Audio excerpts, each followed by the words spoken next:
Hello everyone, Bofors academy में आपका स्वागत करती हूँ। बहुत से पेरेंट्स की मेरे पास क्वेरी आ रही है, बार बार क्वेरी आ रही है कि मैडम होम स्टेट और अदर स्टेट में जो सीटों का अलॉटमेंट वो किस तरह से होगा।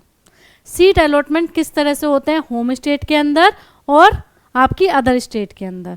तो मैं आपको एक एग्जांपल के थ्रू बताती हूँ कि जैसे आप सपोज करो कि 70 टोटल सीट्स हैं किसी सैनिक स्कूल की।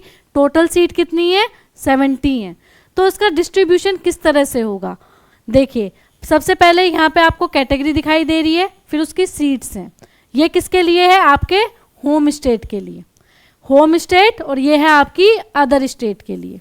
ठीक, होम स्टेट के अंदर उस स्कूल ने एससी को दी है 7 सीट, एसटी को दी है 4 सीट, ओबीसी वाले बच्चों को दी है 13 सीट, डिफेंस को दी है 6 सीट और जनरल कैटेगरी को दी है 17 सीट।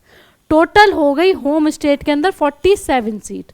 हमेशा ध्यान रखना कि किसी भी स्कूल की जो होम स्टेट की सीट होंगी वो ज़्यादा होंगी अदर स्टेट से। ठीक है, तभी बोलते हैं कि आपको होम स्टेट को पहले प्रेफर करना है, प्रेफरेंस अपने होम स्टेट को दीजिए। अदर स्टेट में मान लीजिए एससी की 3 है, एसटी की आपकी 6 सीट हो गई, ओबीसी की 6 सीट हो गई, डिफेंस की 3 हो गई, जनरल की 9 हो गई, टोटल हो गई 23। ठीक है, ऐसा नहीं है कि जनरल वाले बच्चों के मार्क्स एससी वालों से ज़्यादा हैं तो वो सारे जो एससी की भी जो सीट थी वो जनरल में चली गई। नहीं, SC ST OBC defence general या आप अनरिजर्व्ड बोल सकते हो, ये जो कैटेगरी है इसमें नंबर ऑफ सीट्स का एलोकेशन जो है वो डिस्ट्रीब्यूशन पहले से डिसाइडेड है। यानी कि एससी के इतने बच्चे लिए जाएंगे, एसटी के इतने बच्चे लिए जाएंगे, ये सारी चीज़ें आपकी पहले से ही प्री डिफाइंड हैं। अगर चाहे आपका मार्क्स जो हैं एससी में आपके जनरल वाले बच्चे से कम हैं, लेकिन जब एससी वाले बच्चों को उठाया जा रहा है उसमें आपके नंबर ज़्यादा हैं तो आपके चांसेस बनते हैं उस स्कूल में एडमिशन लेने के, ना कि जनरल कैटेगरी का जो बच्चा है और उसके मार्क्स बहुत अच्छे हैं उसके चांसेस बनते हैं। तो घबराने की बिल्कुल ज़रूरत नहीं है। जिन बच्चों के मार्क्स कम भी हैं और एससी एसटी को वो बिलोंग करते हैं तो उनके कम मार्क्स पे भी सिलेक्शन होने के चांसेस ज़्यादा हैं। सबसे ज़्यादा फाइट जो रहती है वो जनरल कैटेगरी के अंदर रहती है, उनका जो मेरिट है वो सबसे ज़्यादा हाई जाता है।